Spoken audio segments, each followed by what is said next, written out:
आ गए आप?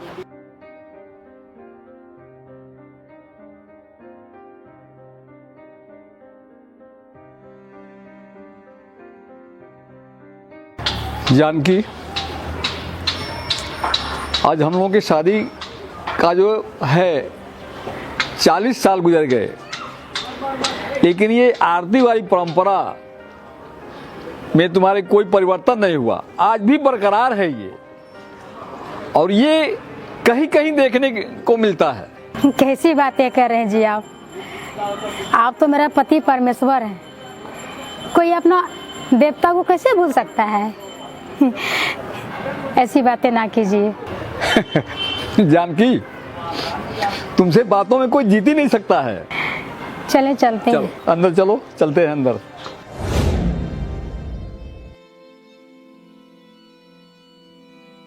आप बैठिए, मैं भी आई।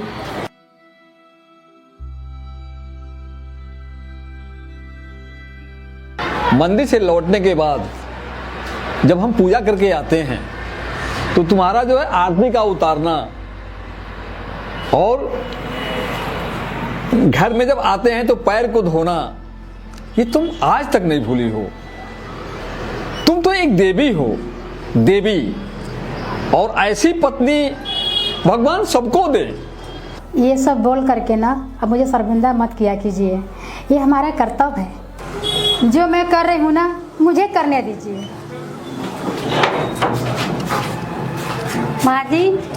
माँ जी, अगर आपका फर्ज बनता है तो कुछ मेरा भी तो बनता है। थाली दीजिए। अरे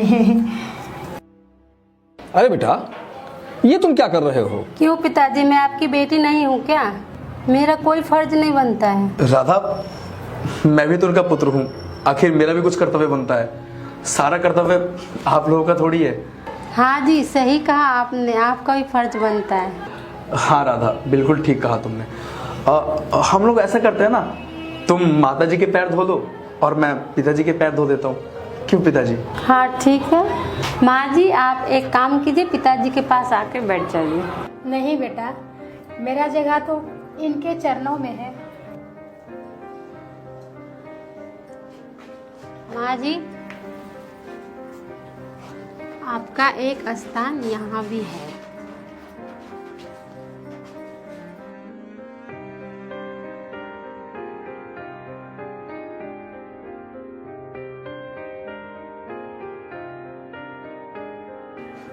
जानकी, मैं कितना भाग्यशाली हूं कि तुम्हारी जैसी पत्नी, वो भी देवी, साक्षात देवी जैसी पत्नी मुझे मिली है। भाग्यशाली तो मैं हूँ जिसे आप जैसे देवता पति मिला। जानकी, मैं तो वास्तव में बहुत भाग्यशाली हूं कि संस्कारवान पुत्र, संस्कारित बहू मुझे मिला है। मैं बहुत भाग्यशाली हूं, वो भी इस माहौल में। कहाँ मिलता है ये सब? जी, आपने बिल्कुल ठीक कहा, ये हमारे पिछले जन्म का अच्छे कर्मों का फल है। चाचा प्रणाम। गांव के सारे लोग चारों धाम जा रहे हैं, आप नहीं चलेंगे क्या? क्या बेटा, ये क्या तुम बात कर रहे हो हमसे? जिसके पास श्रवण जैसा बेटा, सीता जैसी पत्नी और संस्कारित बहू, वो चारों धाम क्या करेगा? चारों धाम मेरा ये परिवार ही है, चारों धाम से बढ़कर के है।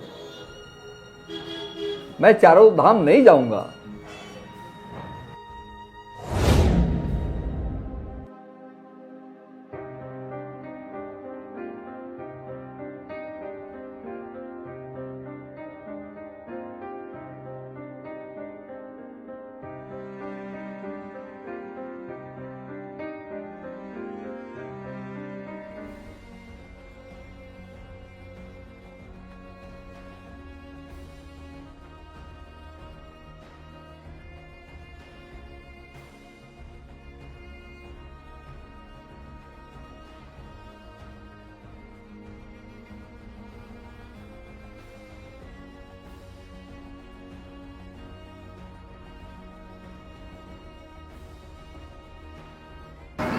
अरे ये तो रमेश भैया के पिताजी हैं। अभी जाता हूँ, इनके घर वाले को बुला कर लाता हूँ।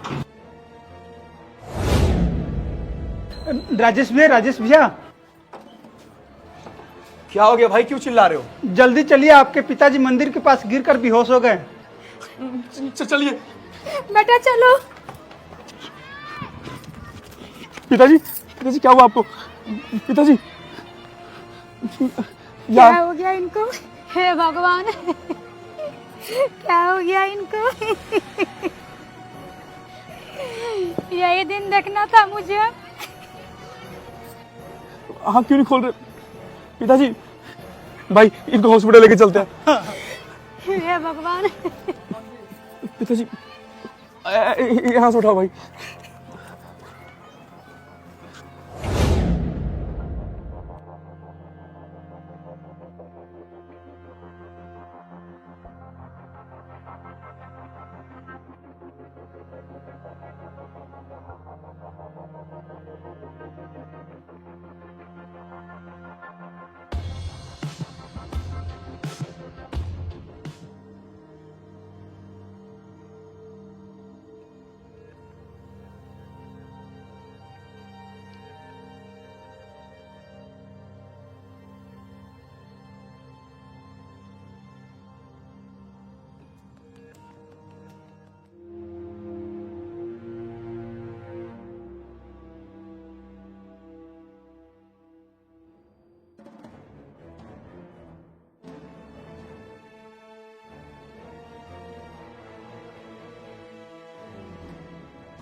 डॉक्टर साहब, क्या रिपोर्ट है?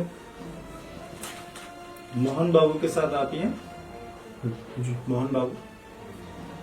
अच्छा, इनका जो हमने चेकअप किया है तो इनका रिपोर्ट्स में आया है कि किडनी और लीवर दोनों ही डैमेज हो गए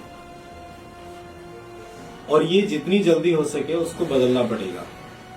उसको नया किडनी लीवर बदलना पड़ेगा, तो कोई ना कोई फैमिली मेंबर ही उसको देगा। तो आप में से कौन किडनी और लीवर देना चाहते हैं? डॉक्टर साहब, आप मेरा किडनी लीवर दे लीजिए प्लीज। आप मेरे पति को बचा लीजिए। आपकी उम्र बहुत ज्यादा है तो आप नहीं दे पाएंगे, वरना आपके साथ में भी अनहोनी घटना घटेगी। नहीं डॉक्टर साहब, आप एक काम करो, मैं तो जवान हूँ ना, मैं बिल्कुल हेल्दी हूँ। आप मेरी किडनी और लीवर दोनों ले लो, मगर मेरे पिताजी को बचा लो। मैं कुछ भी करने को तैयार हूँ। आप दोनों नहीं दे सकते हैं, या तो किडनी या लीवर दोनों में से एक ही दे पाएंगे। आप एक काम कीजिए डॉक्टर साहब, मेरे किडनी ले लीजिए। हाँ, ये ठीक है। आप इनकी किडनी ले लीजिए और मेरा लीवर। ठीक है, आप दे दीजिए। आप किडनी दे दीजिए और आप लीवर दे दीजिए। हम लोग ऑपरेशन की तैयारी करते हैं, आप लोग आ जाइए। कुछ फॉर्मेलिटीज हैं वो कंप्लीट कीजिए और टेस्ट करवा लीजिए। मैं लिख देता हूँ।